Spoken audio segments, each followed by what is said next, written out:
All right, so today here I have with me Bill Engelbert from North Carolina, and Bill has been taking bamboo flute lessons for me from almost a year now, and completely been online.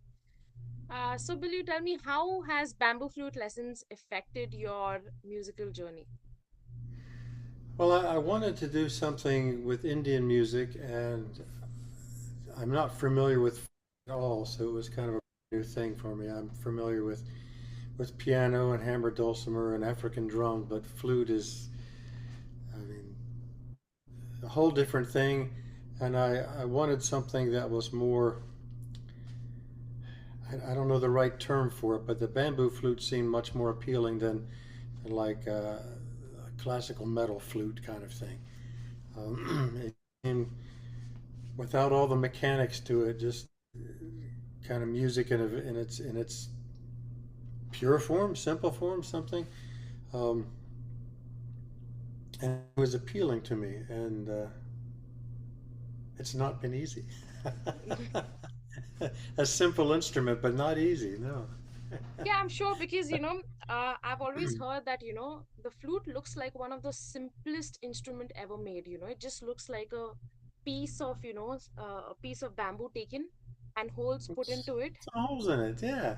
Yeah, and just a cork put on the other side so that the air doesn't flow the other way. But then when it comes to like simple things like the breathing exercise, trying to take in air and but breathe in, breathe out very very gently makes a big difference. Yeah, absolutely. Yeah, yeah, it's not been easy. And I think if you compare it to another instrument like piano, you don't really have to breathe every time you have to put out a note in the piano. You can just press and put out a note.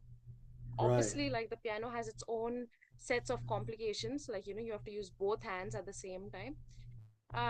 But I Flute's think in both hands too. flute is also both hands at the same time if you think of it. Yeah. At piano, it's just up or down. Here, you've got these half things. So Yes, half notes. different. Yeah, Yeah. yeah. So that makes a very big difference. Yeah.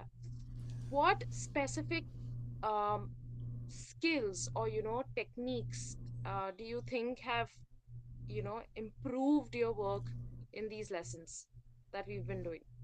What specific skills or techniques would you really think that has worked for you very well? I think doing things in loops helps. So when I look at like a whole four measure piece, 16 beats to it, and just kind of do it over and over, there's these rough patches that don't get smoother. But if I and you usually to pick them out pretty quickly, the ones that are not quite up to snuff. And so to go over that measure or those two measures or just those two or three notes in a loop and repeat it and get it to my fingers to work right and get it the tonality to be right and get the rhythm of it to be right. I think it helps to break it into the small pieces and go over and over and over and kind of polish those rough spaces so it fits. Yeah. That helps. Yeah, I think isolating those notes and really working on them, yeah, effects in improving piece by piece, piece by piece. Yeah, absolutely. Uh, how do you think has music lessons boosted confidence or creativity, or in a fact, like how do you think it benefits you? How do you think it affects your life benefiting you? Well, I mean, it has throughout my life. I started piano lessons the summer after first grade. So, I mean, I took piano for 12, 13 years all the way through college. So, and I think there, seeing music helped me make connections in other fields like physics and mathematics and chemistry and art because there's this bridge between music and these other things. And sometimes the bridge seems real concrete, and sometimes it's not as concrete, but it's still there. It's not like I can say, oh, there's the circle of fifths or whatever it is, and this Yeah, connects to Pythagoras. this Yeah. geometrically. That's a concrete thing, but I think the pattern of practice and and learning things with your body as well as your mind helps because some things have to be done kind of by reflex rather than by, oh, I got to think each note. I have to, instead of think each note, let me think this phrase. And so that building of larger things together helps in other fields too. So I'm not just when I'm writing something, I'm not just word, word, word. I'm thinking about kind of the melody arc of this thing I'm writing in the short phrases and in the long phrases. So I think music helps in just about every other endeavor that you have. And I've had between music lessons and dulcimer lessons and African drum lessons and now Bansuri lessons. I think it's a thing too. You can do for a lifetime. You know, Yeah. it's hard to pursue soccer lessons for a lifetime. You get to where you age out of being able to do these things. But at 64, maybe I can learn how to do this. So, Yeah, and if I think about it, when you mentioned, you have a lot of physics involved, you have a lot of other sciences involved when you're learning music. For example, in music theory, everything is based on hertz, We calculate yeah, A is equals to 440 hertz. So we know, okay, all right, somewhere A, when it's plucked in the standard tuning, is doing 440 rounds in that speed, you know. Um, and also with when it comes to circle of fifths is completely a Pythagoras theorem. So that literally shows us that every fifth of music, and the tonics and the tones and the relative minor and the majors and all. So absolutely, I think it the aspect of music, one thing I really love about music, it teaches you so many other sciences while you're just learning one kind of yeah, art. And I'm sure that is with also other types of arts as well. But I think this really shows you other brackets of science. Yeah. I sure. have Yeah, one last. Go ahead, tell me. learning way back in first or second grade, 440A, 440 equals per, and learning about waveforms and frequencies. Then, in graduate school and I'm working in analytical spectroscopy, things make sense. I'm working with wavelengths, and now it's wavelengths of light instead of wavelengths of sound, but it's all the same mathematics, so it's just kind of fascinating.